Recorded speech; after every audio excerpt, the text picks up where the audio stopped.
Bismillahirrahmanirrahim. Alhamdulillah wassalatu wassalamu ala Rasulillah wa alihi wa sahbihi wa mawalah. Amma ba'du. Bapak Ibu, teman-teman sekalian yang dimuliakan Allah Subhanahu wa taala. Baik, kita lanjutkan kembali materi kedua, berarti kita masuk kepada rutinitas atau kebiasaan yang dilakukan oleh Rasulullah SAW pada pukul 2 malam, ya, pukul 2 malam atau 2 dini hari.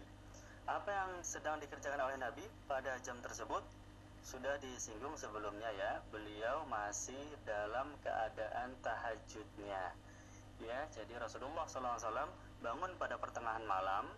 Pertengahan malam itu jatuhnya jam 11. Kalau maghribnya berlangsung pada jam 6, ya.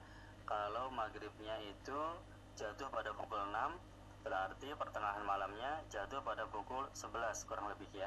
Maka Nabi bangun Shallallahu Alaihi Wasallam, kemudian mengerjakan sholat tahajud dari jam 11 sampai jam 12, kemudian masih mengerjakan sholat tahajud dari jam 12 sampai jam 1, dan kemudian beliau tetap saja masih mengerjakan tahajud dari jam 1 sampai jam 2, dan sekarang jam 2 beliau masih juga mengerjakan sholat tahajud sampai pukul 3 sallallahu alaihi wa alihi wa sahbihi wasallam. Jadi demikian pola tahajud Rasulullah sallallahu alaihi wasallam. Setiap malam beliau mengerjakan selama 4 jam, ya, dan dikerjakannya selama 4 jam tersebut dalam keadaan ke-4 jam 4 jamnya penuh kekhusyuan, penuh kesyahduan, ya. Terkadang berlinang air mata, ya. Diceritakan oleh salah seorang sahabat bahwa pada suatu malam melihat baginda Nabi SAW sholat malam, sholat tahajud, dan kemudian beliau menangis. Di saat sedang berdiri membaca surat, beliau menangis, dan lama sekali menangisnya, seolah-olah sampai mau datang fajar gitu, ya. Seolah-olah nggak ruku-ruku karena menangisnya lama sekali dari sebab beliau begitu menghayati kandungan ayat tersebut, ya, begitu meresapi kandungan ayat tersebut, ya. Ini kebiasaan Rasulullah Sallallahu Alaihi Wasallam, ya. Manusia yang tidak pernah bosan untuk berdiri dalam rangka ibadah kepada Allah, berdiri untuk sholat, ya. Nggak heran Nabi mengatakan ju'ilat qurratu 'ain fi shalah, ya, ju'ilat qurratu 'ain fi shalah, ya, dijadikan bagiku sholat itu sebagai penghibur hatiku, ya. Jadi sholat itu yang menghibur Rasulullah Sallallahu Alaihi Wasallam, ya. Sholat malam itu hiburan hati, rekreasi hati, ya, wisata hati bagi Rasulullah Sallallahu Alaihi Wasallam, karena beliau pagi, siang, ya, sore sibuk melayani kaum muslimin, ya, sibuk melayani kaum muslimin, sibuk mendidik umat, ya. Satu-satunya waktu yang sangat tenang, sangat sepi, ya, mau nggak mau di waktu malam, ya. Beliau bertemu dengan Rabbnya, bermunajat kepada Allah Subhanahu wa taala. Jadi ini satu sifat tahajudnya Nabi Sallallahu Alaihi Wasallam.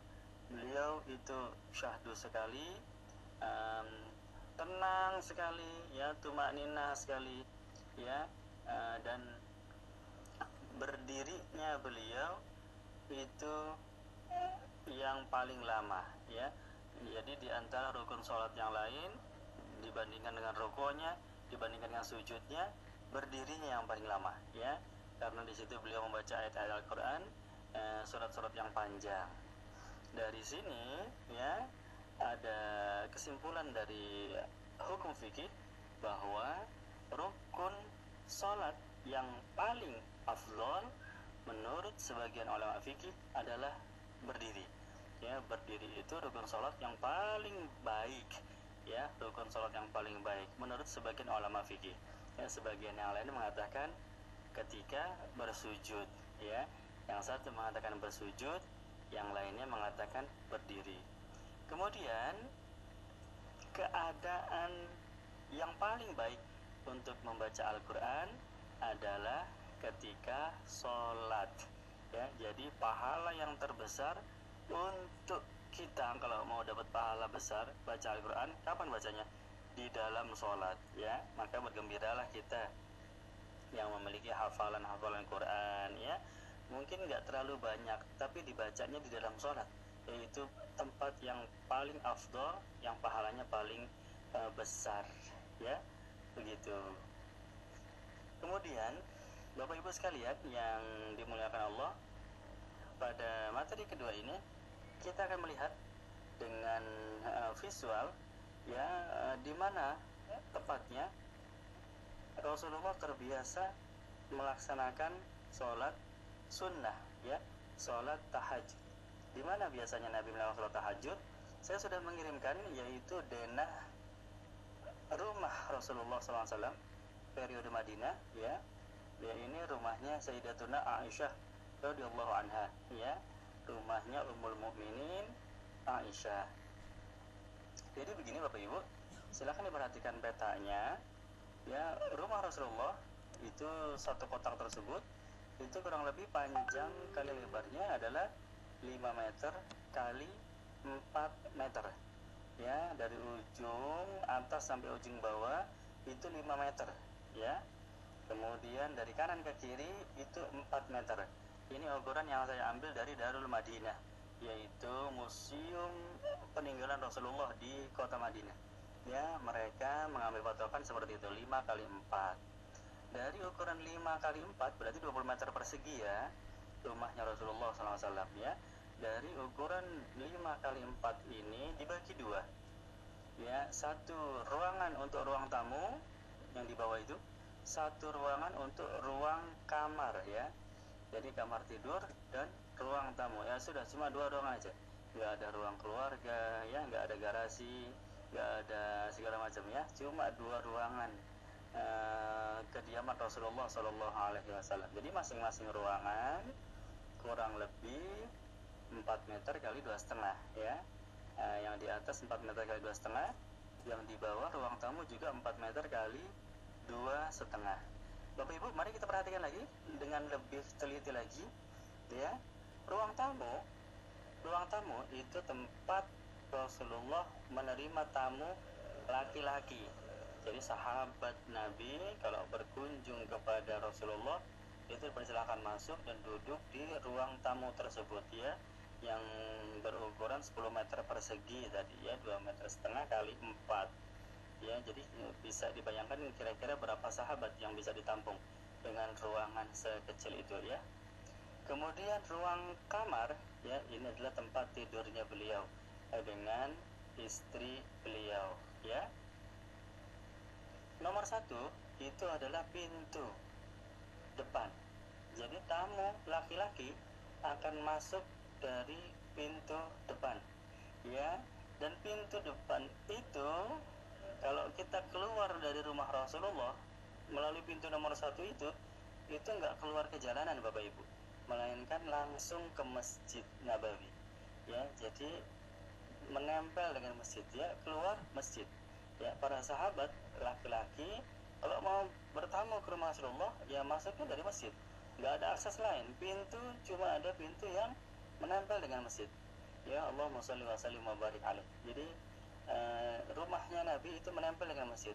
Tembok yang ada di pintu nomor 1 itu, ya, itu menempel dengan Masjid Nabawi Sallallahu Alaihi Wasallam. Jadi nomor 1 pintu untuk tamu laki-laki, ya. Dan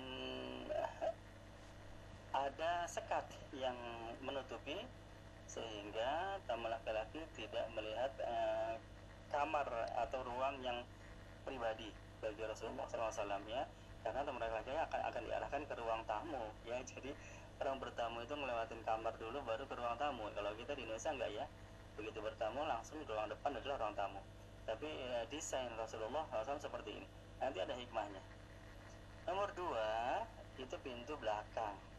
Nomor 2 itu adalah pintu untuk para tamu sahabiyah atau para tamu sahabat Rasulullah yang perempuan. Jadi tamu itu masuknya ke kamar Ummul Mukminin, ya, diterima di dalam kamar.